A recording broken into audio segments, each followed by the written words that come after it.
After Eraserhead, I wrote a script called Ronnie Rocket, and I I worked on that script in a bedroom in my parents' house. I had just gotten married for the second time, and my father, to kind of help out, bought an old house in Riverside, California, and said, Dave, you and I can fix this place up and sell it, and the profits will be yours as a wedding gift. So I went out and had a great, great, great time working with my dad fixing this house up. And each night after dinner, I'd go into this room and write 10 pages of script.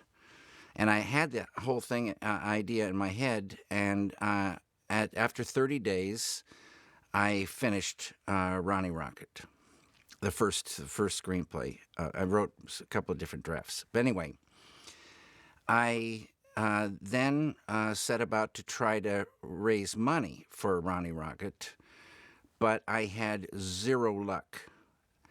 My friend Stuart Kornfeld was helping me, and even with his help, I had zero luck. And I thought, well, even though I want to make Ronnie Rocket, I think I better try to perhaps direct somebody else's script. So I asked Stuart if he knew of any other scripts that I might direct. I called him on the phone, and he said, why, David, yes, I do know. I know of 4 different things you could direct. And he said, come to Nibbler's, and we'll have lunch, and I'll tell you. So I went there, and before we even ordered, I said, Stuart, now tell me. And he said, okay, David, the first script is a story entitled The Elephant Man. And a small bomb went off in my head. Instantly, I knew. I said, that's it. That's what I want to do. I never heard the other 3 ideas. And that started us on a journey. Stuart, me, the 2 writers, and Jonathan Sanger, we went to 5 or 6 different studios to present this idea, and were turned down everywhere. No one wants to see a film about a monster like this. So Stuart was working, and Jonathan, they were both working with Mel Brooks. But I think Stuart gave the script to Anne Bancroft. She read it and really loved it, and she was the one that gave it to Mel to read. Mel loved it, and he said, okay, the 2 writers are in. Jonathan Sanger, you're in. Stuart, you're in. But who is this guy, David Lynch? And they said, well, Mel, he is a filmmaker. He made a film called Eraserhead. And Mel said, I've never heard of it. I need to see it. And when they told me Mel needed to see Eraserhead before I was going to be accepted or not, I said, it's been nice knowing you guys. And but as it turned out, Mel saw Eraserhead one afternoon at 20th Century Fox, and I was told to come there. And I was waiting outside the theater, and as the story goes, the doors flew open after the film was over, and Mel ran toward me, embraced me, and said, you're a madman. I love you. You're in. So that was how it started.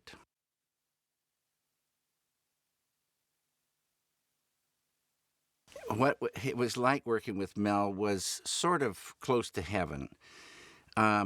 Mel, people see the humorous side of Mel, and a certain kind of humor, and those people that know him see this super intelligence and depth of caring and intelligence. He's a very special human being. he was so supportive of me. I didn't have technically final cut on The Elephant Man. It was my first really, it wasn't a studio picture really. It was a Brooks Films picture.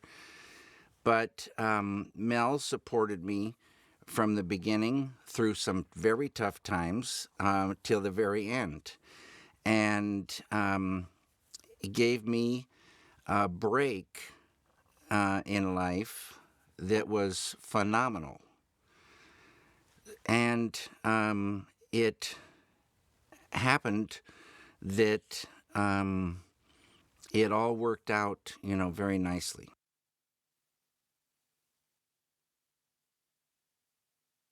The original screenplay was written by Christopher DeVore and Eric Berggren, and it was taken from a chapter in a book called The Elephant Man and Other Reminiscences by a doctor named Frederick Treves.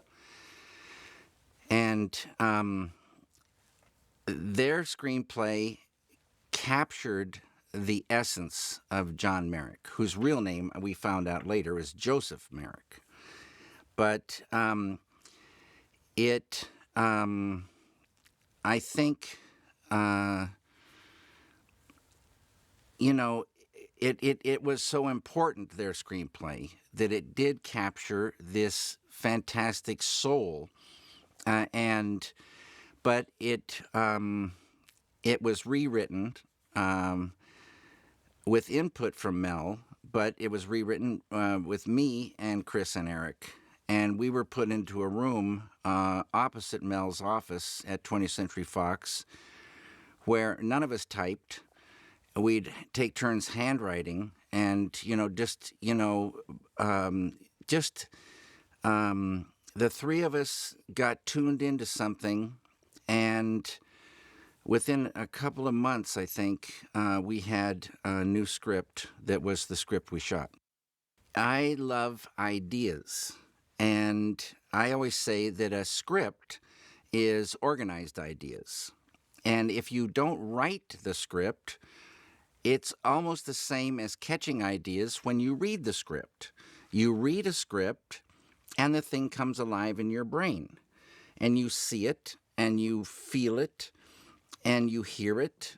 And that, those words conjuring that thing that comes alive in the brain is what you follow. When you catch original ideas, the same thing occurs in the brain. You see it, feel it, and hear it. And you just stay true to that. It doesn't really matter. It's the ideas that matter.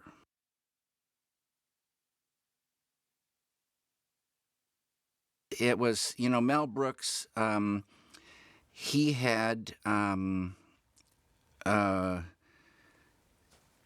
kind of a, even though it was comedy, he had a reputation and was able to get the ear and the eyes of, pretty much anybody, he wanted. So the cast that came was beyond the beyond great, beyond the beyond, because of Mel and the script. But it was a magic thing. So it's there in the film. You couldn't dream of up a better cast. Every single person. So you could ask me about individuals, but each person was such a perfect part of that world, and each person brought so much talent and kind of perfection. It was very beautiful. I think the film was, cast when I left Los Angeles for London. And I'd been to London once before. See, this was a kind of a strange thing. I was born in Missoula, Montana, and here I was going to shoot a Victorian drama in London with actors that were the world's greatest. And in a way, no one could really say how it came to be that I had the right to do this. So there was we needed to have a director of photography. And at that time, going over there, we didn't have one. And this person, because we were going to shoot in black and white, this person, would be great if they, shot black and white films before. And there were several names in the beginning. I met one cameraman in New York on the way over to London, and met really great people. But one of the people we were supposed to meet was Freddie Francis, who had shot Sons and Lovers, that I loved the look of that film. And I was looking forward to meeting Freddie. There were others that we were going to meet with. It finally, Freddie came in for a meeting, and he had been directing films. And now he was going to go back to being director of photography. And he hadn't shot a film for a long time. And this sort of went into the thinking a little bit. There were other people that had been working all along. It finally came down, though, to Freddie and one other cameraman. And it was kind of a little bit of a struggle to make the right choice. And Jonathan Sanger and I sat down one afternoon and decided we'd flip a coin. And whoever won would be the director of photography. And we said, tails, it's this person. Heads, it's this person. Heads, it's Freddie, say. And we flipped it, and it was tails. And we both looked at each other and said, no, it's got to be Freddie. So that's how Freddie became director of photography. And it was the perfect choice. Freddie, one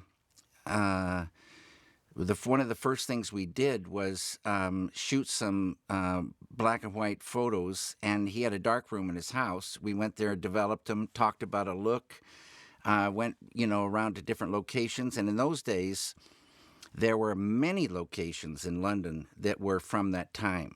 Many. It was so beautiful. After The Elephant Man was finished, within the next year, 90% of those places were destroyed and new places were built. So it was pretty much the last possible time when we could get, those authentic, fantastic locations.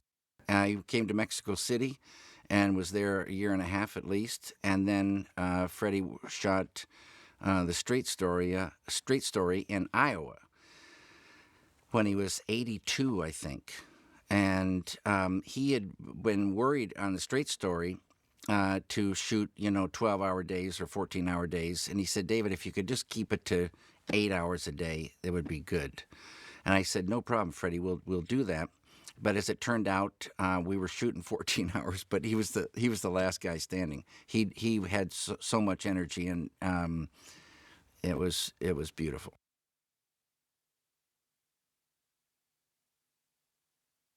There was this one chapter in this book on Joseph Merrick, John Merrick, and that was, again, like I say, captured in Chris and Eric's original script, and captured in the chapter. But there was more. In London, at the London Hospital on Whitechapel Road, in the back was a medical museum. And it was run at that time by a man named Mr. Nunn. And in that museum was the cloak, the hat of the Elephant Man, a little church it was penny for plain, tuppence for color. You could get these little kits in the Victorian times that would kind of hook together, and for kids, and that was one thing that John Merrick had still left. This church, and also there was a his body was cast after he died, so his head was there, his right and left arm, I think his legs, torso, and his skeleton. So, and this, they even had his organs for a while, but they were destroyed in the Second World War. So, the cast of him in plaster was pretty phenomenal. If you know Chris Tucker, who built the makeup, he was allowed to, for the first time in since it had been cast, to take that head and in different parts, whatever he wanted, out of the hospital. Mr. Nunn let him take him out to his studio to make the makeup for the Elephant Man. But if you ran your hand over the head, of John Merrick, you could still feel hairs that were pulled out of his head and then lodged into the plaster. So there's real hair coming out of this plaster. It was pretty phenomenal.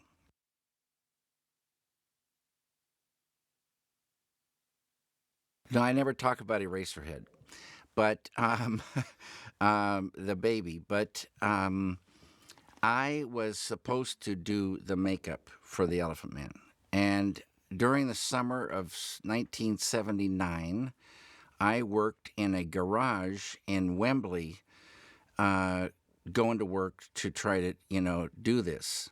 And I I had what I thought were some, great ideas, but they turned out to be uh, not great. And so I failed in my attempt. And that, led to uh, 4 very, very dark days when I thought I would be fired off the film.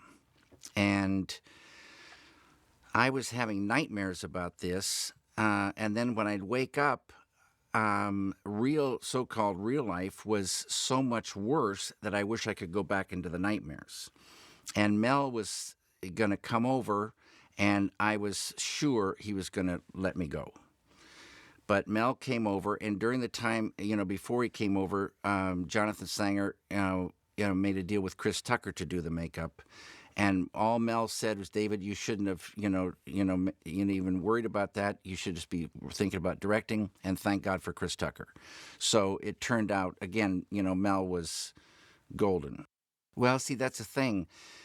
People like stories about these kind of things, but I think a lot of times people say too much about. But it's been said a lot of times. It was about 6 or 8 hours sometimes, for John Hurt to get into John Merrick.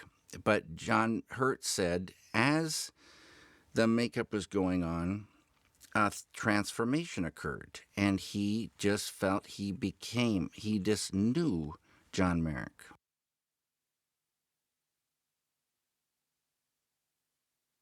I worked with Stuart Craig, production designer, and it was I think it might have been his first film as production designer.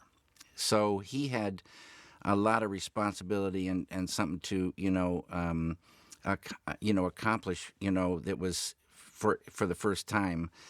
But we got along so great, and we looked at, photographs, we visited locations, we looked at details, we just, but I, again, from, America, I never really felt like I owned this Victorian time until one day I go to, I think it's called East London Hospital, and it was a derelict hospital. It still had beds in the wards. It had broken windows, pigeons, dead pigeons, and pigeons flying through the windows. But it was so beautiful. It was intact, floor after floor, beautiful hallways, wards, and I was standing in the hallway, looking into a ward and then looking at the hallway, and I felt this thing enter me, and like ever since then, I knew everything. I knew Victorian in England. It was a strange thing, and I kind of felt like I owned it from that point on. You go where the idea tells you. So if the idea says, if it's happening in London, you go there. If it's happening in, some other place, you go there. If it's happening in a, science fiction thing, you got to build so many things. And but it's the ideas tell you everything.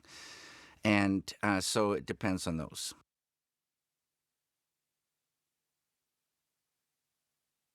When the film was finished in London, it was almost 1 year to the day after I got to England. It was finished, and but we didn't have any idea how it would go over. And I brought a print back with me for Mel, and he organized a screening right away for John Hurt, and I don't know who else was there, but it was over at 20th Century Fox. And I think that screening was, everybody's. I didn't go to that screening, but from, the reaction, I think that was the first indication that it might be something special from this one screening. But then the reviews and the things that came from it, again, were, just like blessings. And it was just suddenly, very, very big. And I was in Paris doing promotion for the release of The Elephant Man in Paris, in France, when I was having these pommes frites, these French fries that were the best French fries, and doing interviews. And I kept asking for more of these French fries. And the phone rings, and it's my wife saying that, this film just got 8 Academy Award nominations. We didn't win one, but we got 8 nominations.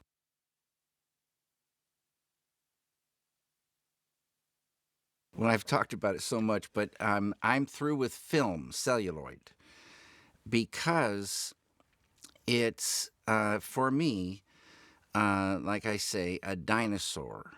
Everything is heavy, everything is big, everything is slow.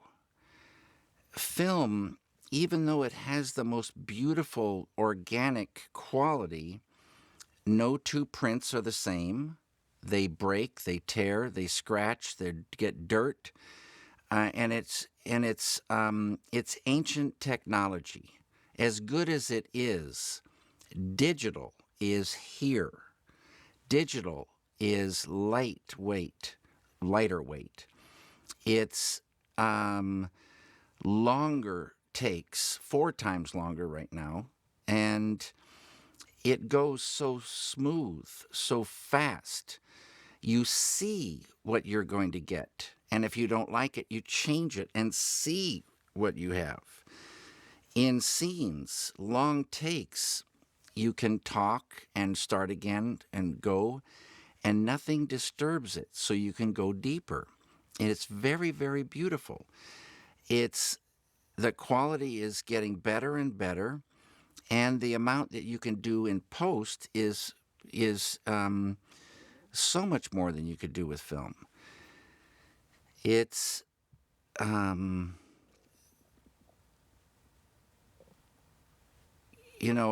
couldn't I couldn't make a film with celluloid again. I'd die the death.